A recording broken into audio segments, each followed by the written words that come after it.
2 दर्जन केले दे दें, एक ये दे दें, एक ये दे दें। 50 रुपए दर्जन। 2 दर्जन कर दें। अच्छा जी।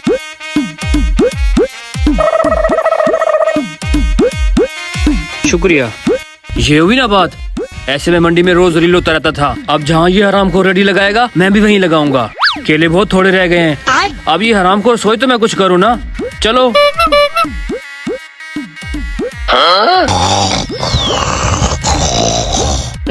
लगता है सो गया है। अब कार्रवाई डालता हूँ।